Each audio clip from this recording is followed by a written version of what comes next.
Ladies and gentlemen, welcome back to Between the Sharks. Today, I'm very excited for an opportunity I have right at my fingertips.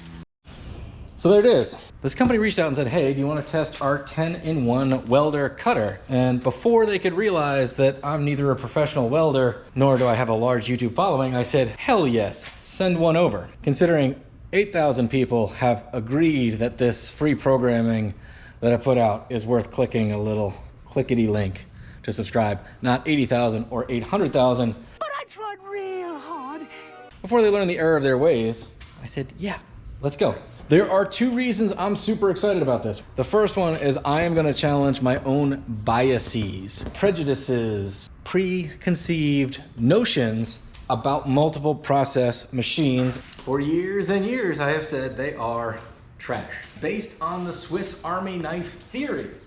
As a kid, I loved gadgets. Swiss Army knives are a great gadget that you can eventually get your hands on as a kid because it can do anything.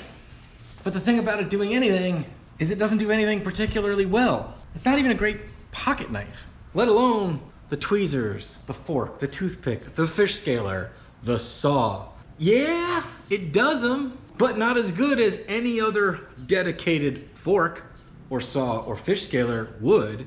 It doesn't really replace a tool, but maybe it's good in a pinch if you have to scale a fish in an emergency.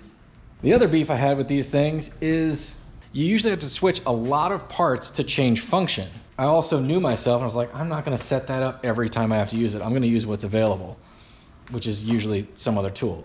The other issue, and I don't know if there's a way around this, is if you have an all-in-one machine, if one machine goes out, they all go out.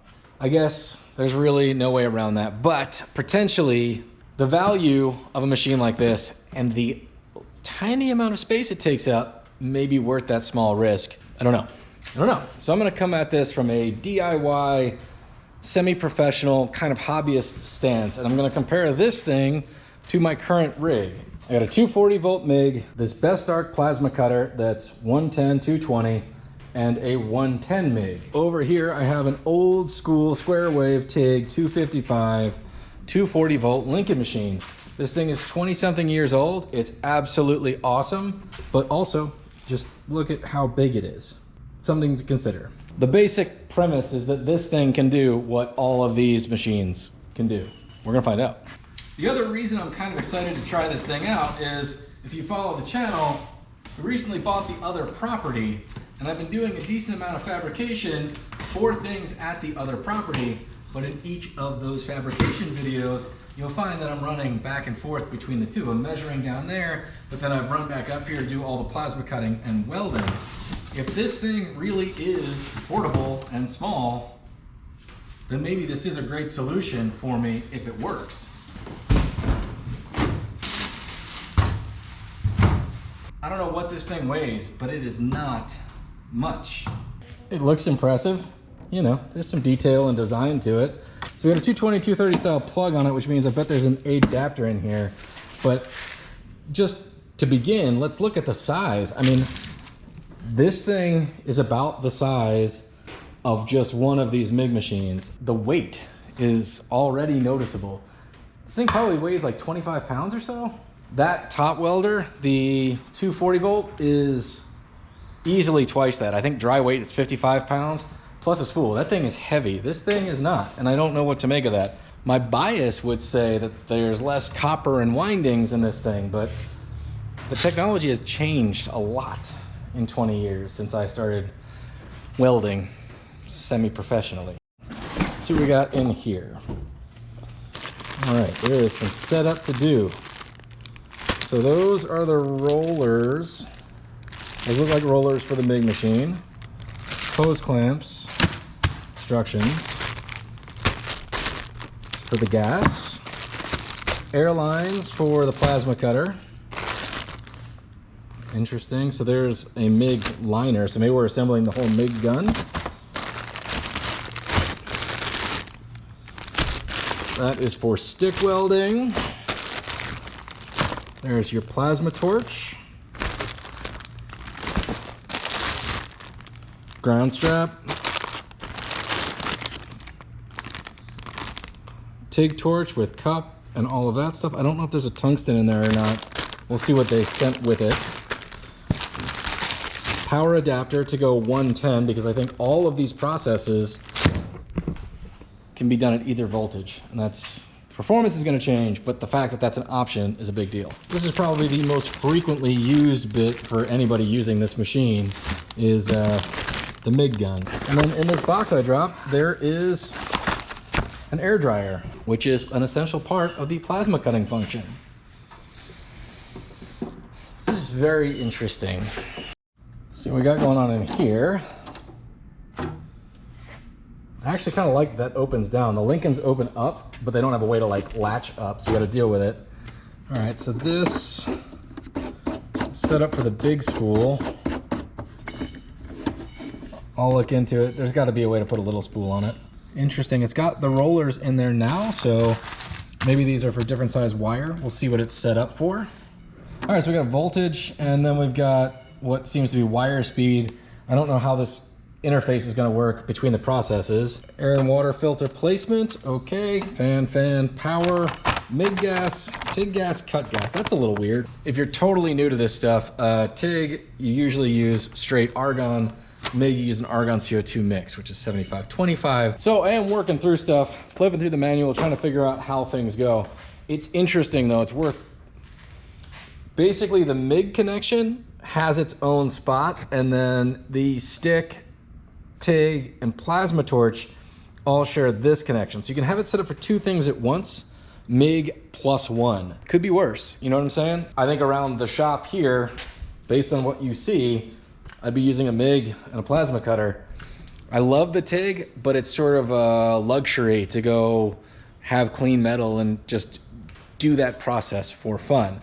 But we'll try it out on this machine and see what it does. We're gonna start with the MIG function because that's what we use absolutely the most around here. And if this thing can't MIG, then I don't know if it's the right welder for anybody really. But if it can, it has a feature I've never heard of before, which is MIG pulse. We'll get into that in a minute. Boy, howdy is it a scorcher today. So I've got this thing set up now for MIG and plasma cutting. Now that said, there is a little swapping of grounds you have to do between the two processes. Not a big deal. To me, the nice thing is you don't have to pull the gun out, so that the wire that's fed through the MIG gun can stay in the MIG gun, and then you can attach the plasma cutter or TIG torch to the other side if you want.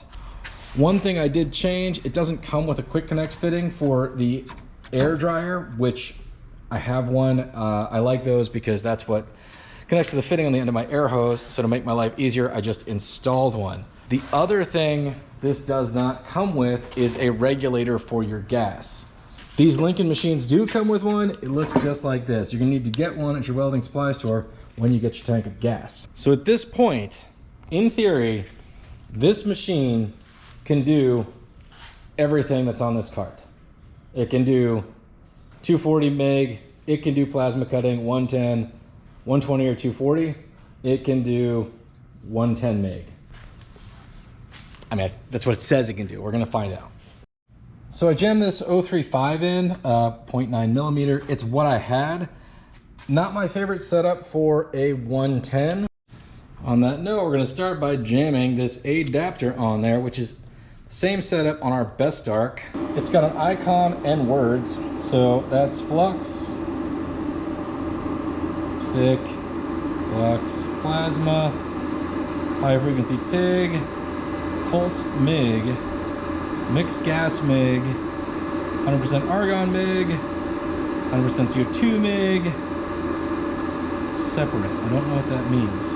But we're gonna try to set this up the way it's supposed to be, which is mixed gas, because my MIG tanks are argon CO2 75-25 mix, which is pretty standard. It is interesting though that this will run a MIG on full argon in theory, but in theory you would only need one bottle for all the processes here.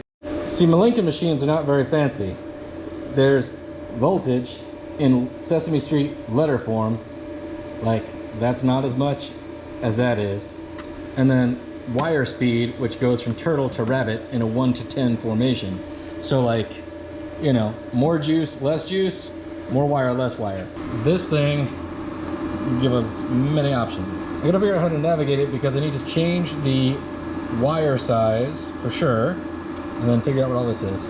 So there you go, you just bang on the select button highlights that. Let's go down to this because we know we want to go to 035. There we go. All right, so here we are. It's humming away. I'm all set up. I grabbed my spare tank, which is an Argon CO2 75-25 mix, same as I've got on this rig over here. It's definitely interesting because the amperage and voltage are related and the inches per minute are related, so that if I reduce inches per minute, it automatically is adjusting the amperage based on the voltage. But if I increase the voltage, anyway. So I've got a piece of what I believe to be 18 gauge 1-inch box steel, kind of crusty and rusty. Gave it a quick hit with the grinder because that's essentially the equivalent of the garbage we're working on. It's very rarely brand new shiny metal. All right, let's see what it'll do.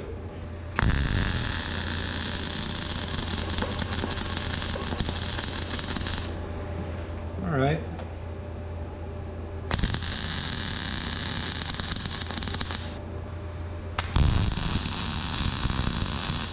There we go.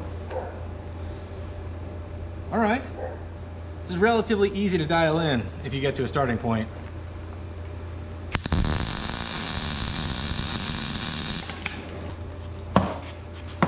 Clearly we're not actually welding anything, but I'm just running the beads till I dial it in. It's remarkably smooth. So I have been doing this in real time, just walking over the machine. If it's piling up like this, you either give it more juice and less wire speed. If it's doing this, you give it more wire speed, less juice. And then it's sort of a balance, and that's how it is with all MIG welding. Let's weld something together.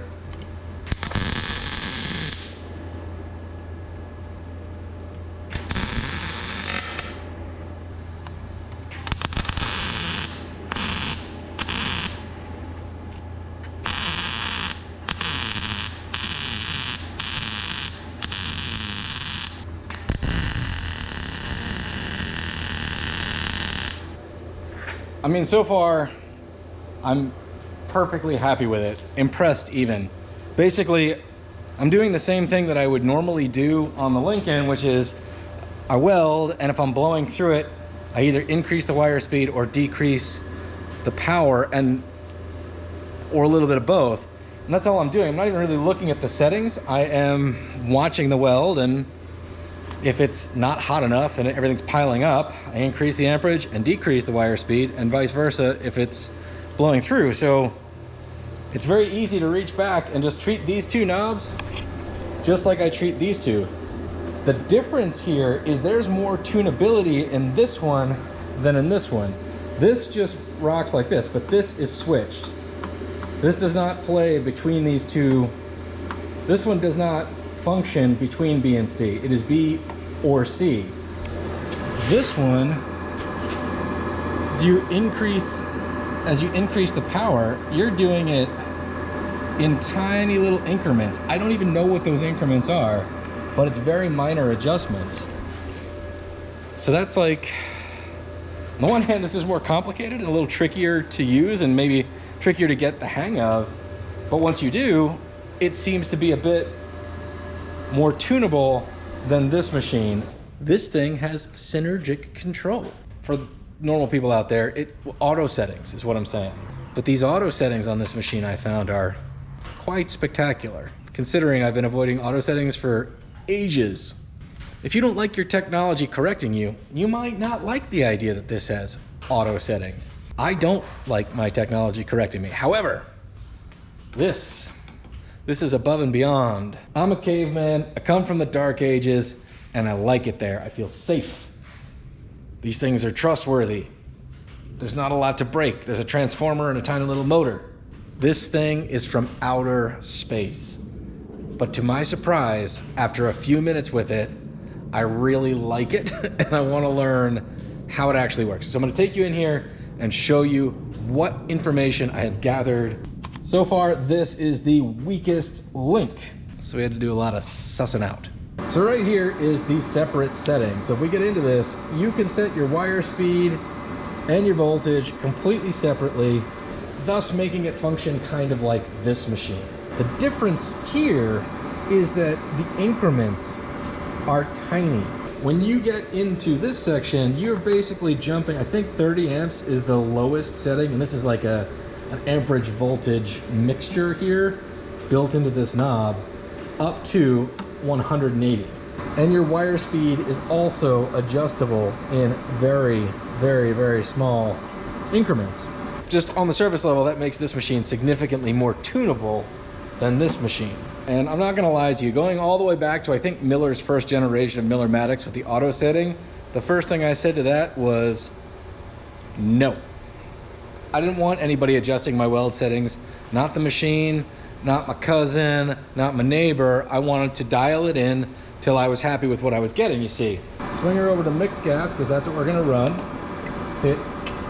Now I have 0.035 wire in here. So on my old pocket computer, I have the Miller app, despite the fact that I have all Lincoln gear. I used it for its TIG welding calculator. However, didn't realize it had this until the other day. It's got a Mig calculator. And if we go to steel and we go to 14 gauge, it's gonna tell us some stuff right here. It's gonna give us a wire size, 0.035, which is what we're running, at 240 to 260 inches per minute with CO2 argon mix, 17 to 18 volts, 120 to 130 amps. That's a range, right? That's calculator saying like you'll be in the ballpark, and there's quite a variation in there that would cover different types of welds or any discrepancies that you have, right? So remember those numbers. So we've entered 0.035 at this point. So I'm gonna jam up the amperage to the 120 to 130 range. It's right in the middle. Let's go down to the bottom because it'll be easier to compare. Right, 120 amps. It suggests 17 to 18 volts. This thing has auto adjusted 17 to 18 volts. In addition, it recommends 240 to 260 on the wire speed. We're pretty darn close, and we can adjust it.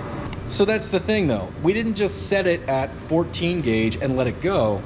We got it in the ballpark, and within the ballpark, we can adjust 1 amp at a time, which will adjust the wire speed, but then we can decrease or increase voltage by, I think, 5 volts either way. That's a lot of range, gang. I'm pretty excited about it. To test the metal of it, we really got to pick some projects. So pretty good first project for a new welder, if you are the new welder or the welder is new to you or both, is to go ahead and build yourself a cart for it.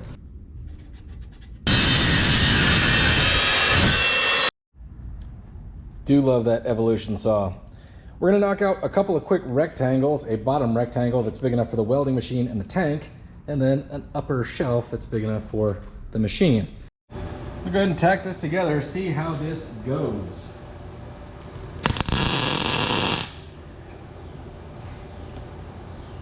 Looks all right. Looks a little cold, but we'll take it for a tack.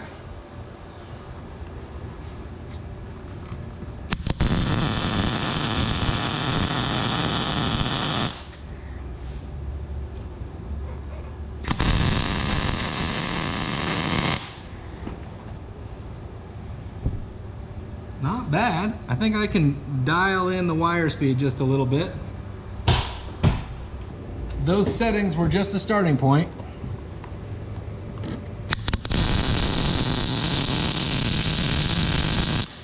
We're getting there. It's doing something.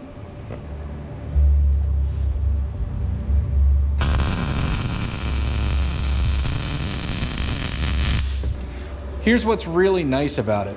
Right now, I could use a little more heat and a little less wire. On this machine, I can do that. I can crank up the heat and still decrease the wire speed in small increments. You can do that here, but you're doing it in significant steps. So I like it. Now that I've arbitrarily increased the heat and decreased the wire speed, let's weld up to our next rectangle.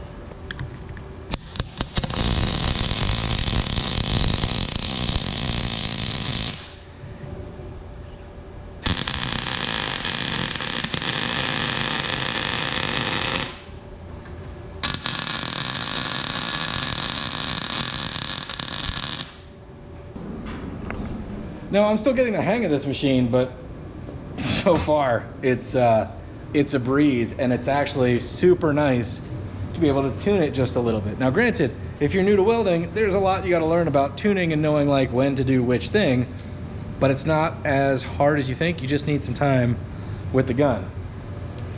The nice thing here though is that you can do it. I keep going back to this, like I learned on these machines, I'm pretty darn good at them, and I can get what I want out of them. It can be done. These are perfectly good machines, but I'm enjoying this.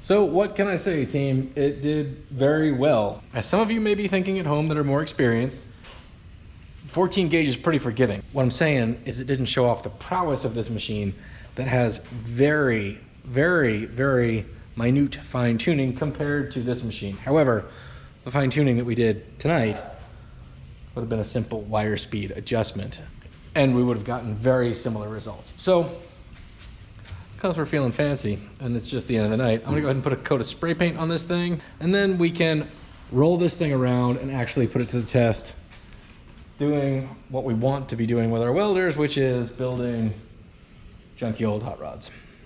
That is much better. Sorry to leave you out of the process there, but we're mostly focusing on the machine and its welding capabilities, and you saw all that. If you're trying to figure this out at home to build one, I make a rectangle the size of the welder plus the tank, and then I make a rectangle the size of the welder. And for this one, I decided to build the frame so that the welder and the top of the tank were the same height, so that my minimum storage area was my minimum storage area. And I just hung up stuff with cheap hooks. Now we can roll it around and actually put it to the test doing real work on a real project. If you guys have not seen this yet, this is my 1927 Ford Touring project that is taking far too long. So this is the type of stuff I work on around here, and if you're watching the channel, maybe it's the type of stuff you're interested in working on yourself. So yeah, the welder did great. Welding clean, brand new 14 gauge steel. No problems whatsoever. Got to learn the functions a little bit. But this is the type of stuff that's just a pain, that sometimes you really do just kind of have to chase around with a Mig Welder, because in our particular case on this build, we're trying to preserve as much Henry Ford steel as we can with as few patch panels as possible. That's just the way that I want to do it on this one. It was so far gone that the patch panels would have basically created a brand new car. So the idea is to get this one back on the road, specifically this one, with as much of it as we can.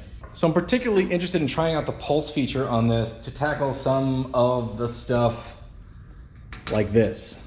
Typically, if you're approaching something like this and you're not making a patch panel and you're chasing holes and pinholes and stuff, you're squeezing the trigger, making like a little tack, and then building on that tack and building on that tack until you get yourself to solid metal, and then you have to grind it all down.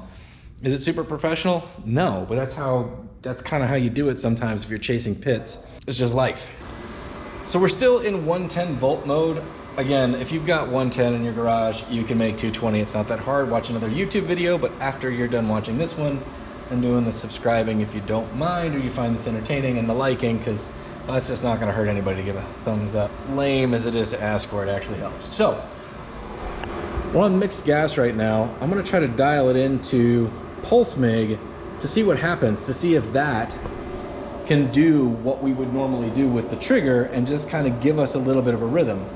Now, originally this feature was designed to run aluminum out of the original spool, and that's why they gave an alternate liner for this gun, to run an aluminum spool in the same place we have the spool for steel right there. We haven't talked about this yet because I don't have one, but you can indeed get a spool gun for this rig that replaces the MIG gun, runs off a spool for aluminum welding. Again, I haven't sorted this out entirely. I don't really see a way to set the pulse interval, so let's just try it, see what happens. Obviously, the best plan. See what it does when I pull the trigger. I've got all the settings at the lowest they'll turn down to. Interesting. It doesn't seem to be. I kind of thought it would, you know. I guess let's see what happens when I strike an arc.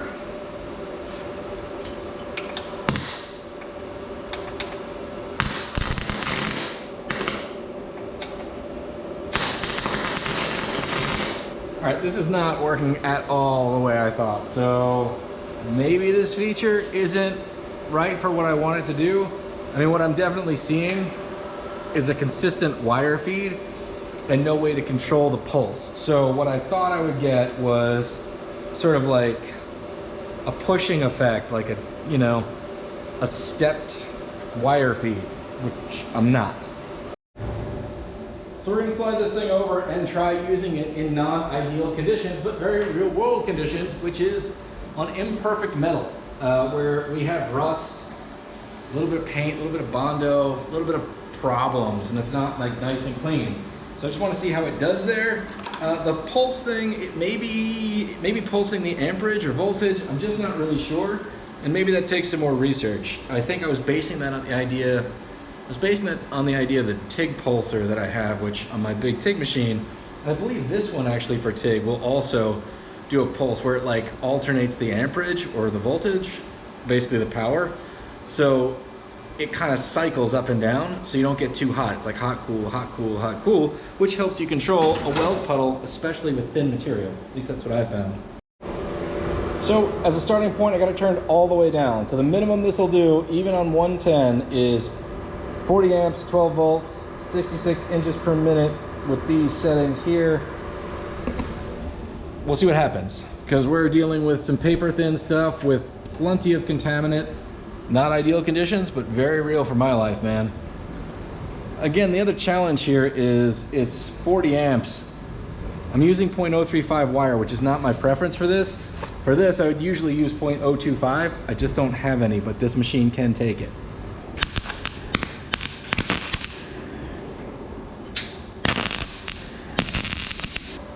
Going up on the wire speed means going up on the amperage. We can keep the voltage low.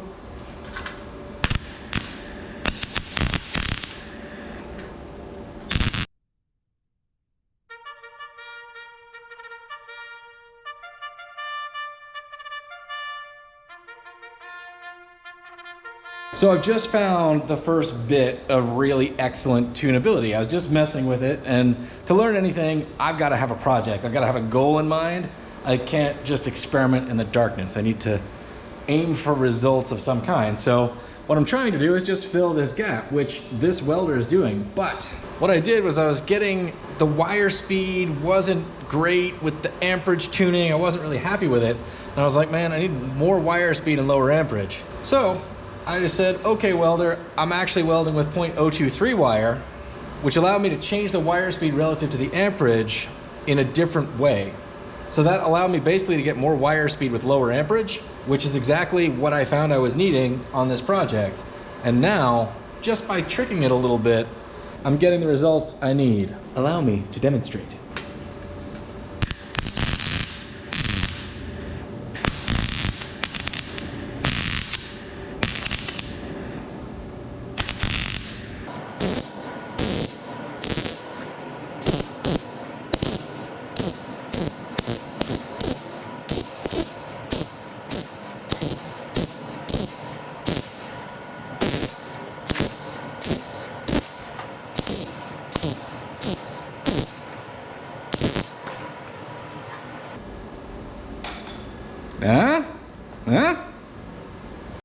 Without a doubt, the fine-tuning abilities built into this computerized space welder are advantageous when doing really delicate, frowned-on techniques working on a 100-year-old car. I for sure see the advantage of this. Yeah, it's good. It's good.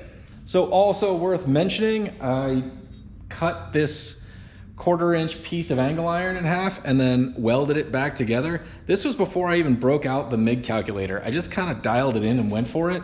All right, just get it dialed in.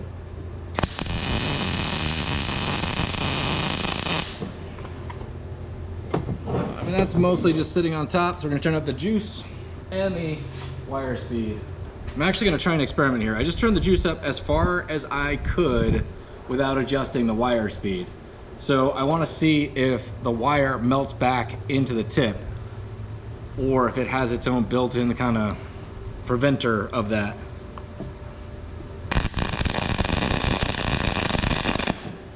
Which it seems to. That's pretty cool. So on a traditional machine, if you turn the amperage up too high and the wire speed doesn't match, the wire will actually melt back into the tip of the gun, often destroying the tip. This one seems to have its own, you know, little calculator in there to prevent that.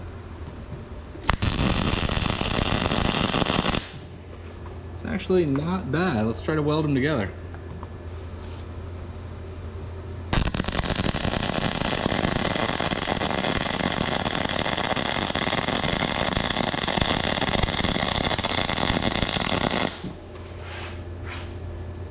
It certainly looks all right from this side. I'm pretty confident I can get it dialed in. That's the first attempt. From a DIY perspective, for anyone that watches this channel, then like, maybe you're thinking about welding motor mounts to a chassis or something like that. I think this thing can do it just fine. It's just a matter of getting it dialed in a little better. But that's the first time I've tried welding with 220 on this machine, and I jumped straight to 1/4-inch steel. So I'm not unhappy with those results for first go. I did not do anything off camera. I literally set it up, did a couple of spots on the edge to see how it reacted, changed the settings, did a couple test runs. I think this is a formidable 220 welder, you know, similar to the capabilities of this thing. And it did it. And then this is the cut from the plasma cutter. It's clean. I barely messed with settings. I took my best guess about it, and yeah, it did it. I'm gonna go ahead and fire up the old air compressor, which is a requirement for a plasma cutter of any type. You do need an air source. So mine is outside back here. Let it fill up, and then we'll try this thing and see if it can cut that plate steel right back apart, because who knows, might be able to. All right, so we're about to test the general function of the plasma cutter. So it is up against the Bestarc BTC 500 DP. I'm very happy with that machine. It has served me well. Mike Festiva's channel turned me on to it. Spent 250 bucks on it. It's been a good machine. It's a pilot arc machine, which means you don't have to be on clean material for the arc to start. That's a big deal if you work with rusty old junk like I do. It will help cut through that. And you don't have to scratch start it, which means there's just a whole process there. It's a feature you probably want if you're interested in doing the things that you see on this channel. Here we go.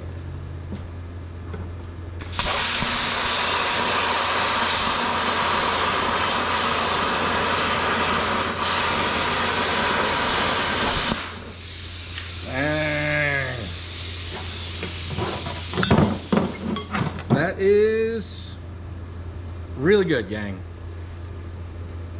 Don't know what to say except that's really good. Wow. Gang, we got some unpacking to do. To my left, the Lincoln Weld Pack 180, the Bestarc BTC 500, and the Lincoln 140.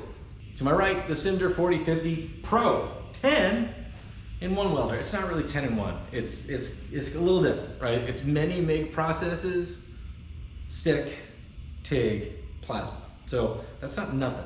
For the sake of this video, we're just comparing the features of this one against the features of these three machines where they overlap. There is so much welder here. We're not even touching the TIG. We're not trying CO2 MIG. We're not trying argon MIG, although I'm super curious about those processes because that's not an option among these three machines. Technically, the 180 could do stick, but despite that commonality, I haven't used a stick welder in 20 years and don't plan to start today. So for this, we're gonna go ahead and bundle in both sets of MIG welding, the 110 and 220 volts. I know I've said different voltages a lot throughout the course of this video because I'm not 100% sure exactly how the transformer accepts everything. We got 2 legs of power or 1 leg of power is what I'm getting at. With my limited usage, they feel very comparable. For the clean steel that we used to weld up this little cart, it did swimmingly at 110. When we got into some real life hot rod stuff, welding in bad conditions with crappy material and substrate, it did very well. In fact, I would say, actually, shockingly, I can't believe I'm about to say this, it outperformed this rig. That is because of the computer magic that made this thing so tunable. Having a crisis here. I've weirdly had very few brand loyalties in my life, but it's kind of Lincoln welders and Gibson guitars. And that's not that I don't think other guitars and other welders aren't cool. It's just that between Miller and Lincoln, I have had more reliability out of the Lincolns than the Millers that I've used in shops. That's just my experience, and these guys have never let me down. And if you're investing big money in a tool, because these tools are not cheap, we'll get into prices in a minute, but they're still an investment, and you want to get your investment back out, you don't want to get stiffed. You don't want to be a sucker. You don't want to get taken. Like, that's a big deal. You have to put your trust in that you're going to get your money's worth out of the machine. So let's talk about cost and see if we can extrapolate value. In this corner, we're looking at $1,750 worth of machines, right? If you had to have these right now and you just took your hard-earned money and you ran out to the store to pick them up, you're talking $850 for this one, $250 for that one, and $650 for that one. That is a significant investment and opens you into a broad world of welding machines that you could buy and different tool setups that you could buy if you were going to spend $1,700. I'm just saying, over the years, these are the parts and pieces I've collected, and they've done extremely well for me. Over here, the Simder retails at about $1,000, and they seem to constantly be having sales on. And if the sales aren't currently going on, they've offered a discount code to anyone that watches this channel, which I really appreciate, with 25% off. That brings this whole package with all of the stuff that we have looked at down to $750. For those of you thinking about getting into welding or are a hobbyist or whatever, you might be really interested in the TIG feature, and so am I. We're gonna do a separate video on the TIG feature just because there's so much welder going on here, and there's a couple things I'm not sure about. Right now, they send you with a TIG torch with a button, and it's either on or off. You don't get the pedal, and you can't control the power, which is something I think we all want out of a TIG welder. We all want to do that fancy sheet metal work. So I ordered their pedal, it's on the way. I want to get that in hand because I'm not sure if the pedal is also just an on-off switch or if it's actually a pedal. Then we'll talk about that feature and whether it's a real addition to this, or if you buy it, if you're going to be kind of disappointed and you're still going to wish you had a foot pedal TIG, you know, to do, you know, the fancy sheet metal work we all grew up with on the Discovery Channel. But the machine itself, when it comes to TIG, does have a high frequency start, which means you don't have to scratch the tungsten, which is a thing that you need to do if you don't have that. So it's a huge feature that's very good. And it does have the pulser that I've been talking about that I hope was inherent in the MIG. So you'll get a little bit of help because you can have pulse in it to kind of like heat and cool in a bit of a cycle. I find it's helpful to learn. There's a lot of reasons to use it, but it's a little bit of a crutch that I lean on thin stuff with my big TIG in the back. It does not do AC TIG, so you're not gonna be welding aluminum. Check out Carl Fisher's video on the TIG. He does some beautiful TIG welding with it. I'm gonna try it and pit it against the other one as soon as I get that pedal. So stay tuned for that. Subscribe, you'll get a notification maybe if you hit that bell. Another thing I gotta consider is size and weight. This rig takes up a lot of space. This could be even smaller, and it doesn't weigh much. I think it's 25 pounds. That's over 55 pounds. Now, that may reflect quality. I don't know what kind of space unicorn magic is in this box that allows it to perform like those, at least at first pass, but there must be less copper and stuff in these windings. Maybe the technology's just gotten that much better and I'm an old fart. That's probably likely. These things have held up incredibly well for me.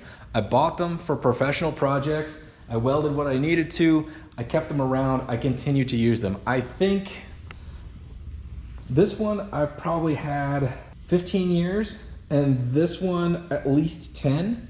The Bestarc is pretty new to me. I've gotten it since I've been doing this YouTube channel, but Lincoln offers a 3-year warranty on all of these machines, but I've never had them miss a beat, not a single time. Currently, Simder is offering a 1-year warranty on this product.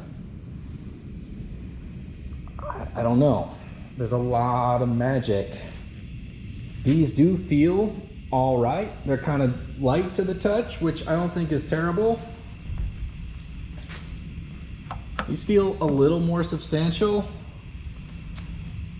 This button you have to use an awful lot, so long as this thing is sturdy, you'll probably be okay. So which one? Which setup? What do you do? What do you do? I can't believe I'm saying it. But at first impression, right? If you're gonna be welding together like utility trailers all day long, and you've got a business going, even if it's a very small business, but what you're doing is relatively consistent. These are so reliable. I don't think you could possibly go wrong with these types of machines, specifically these machines. I love them. Now, on the other hand, if you're a hobbyist, maybe you're not welding every day, you want to learn new processes like TIG, you're going to be doing different gauges of metal as you work along, you're trying to get better, you want to learn how to plasma cut, but you don't need it all the time, you have limited money and limited space. My first impressions of this machine, it performs great. This is the one for you, I think. I think a beginner can learn how to use any of these machines. I mean, hell, I did. This is what I grew up on, basically. And an experienced welder, obviously, tuning this in is not a problem at all. But a beginner, like a brand new beginner, you might find that this, and the way that it's set up, and the way you can fine tune, you might not blow through stuff as bad as you would on something like this, where you really have to fine tune it and technique really matters. I'm not saying technique doesn't matter here, but there's fine tuning that you cannot do on this style of machine. I'm super happy with everything behind me. It's been great to try this new machine, and I'm pretty thrilled with the results. Based on the hour and a half, 2 hours I have on this machine, I do really recommend it. It remains to be seen how reliable it is. That's my biggest concern for myself and for you guys out there watching. So this is going to become my primary welder for a while. I'm just gonna treat it like I would treat these machines and see if we have any issues. Check back in on the channel for updates, but right out of the gate, it performs excellently. If it continues to perform excellently, it's a great deal for a great machine. It is a bit of a leap of faith though, and I recognize that. So I did look up what Lincoln's multi-process welder is. It's about 1,800 to 2 grand. So a little over double what this machine is, but it comes with a 5-year warranty. So I don't know. Do you buy 2 of those in 5 years, or do you buy one of these in warranty? I don't know. Only you guys can answer that for yourselves and your own situations. The other thing that I do have to reconcile here is I have been out of the welder purchasing market for a while. This setup's been super reliable, and I haven't been shopping. I haven't needed to. I have the TIG in the back corner. I got these machines. I can weld anything I need to weld whenever I want to weld it. Is this the best deal on the market? Don't have a clue. Don't have a clue. If I paid $750 for this, with my experience so far, I'd be pretty jazzed on it. If it continues to hold up, which I'm going to try to make it do, it's a powerful and tunable and easy to use machine for that price with a lot of options. Essentially taking the job of all 3 of these machines that I've collected over time by saving my hard-earned ducats. So I am an avid researcher. If I'm gonna invest in a tool, especially something that I'm gonna put real money into and need to use for a long time. And one of the places that I look is YouTube. So I genuinely hope this helps you if you're researching this machine or any other machine. If so, put it down in the comments. Let me know if you found something else, or let me know if you have one and you like it. I really appreciate you watching. I know I can be long-winded about this stuff, but if you're looking to buy, I'm trying to give you every angle I possibly can between these two. So stay tuned. We're gonna continue on with this welder. We're gonna get the TIG set up. We're gonna try all that stuff out, even ordered a spool gun. We'll see what that does. It's interesting stuff, guys. It's a pretty good machine. Good luck on your projects out there. We will see you next time on Between the Sharks. I don't even know what we're gonna be doing, but hopefully we'll be back on this very soon.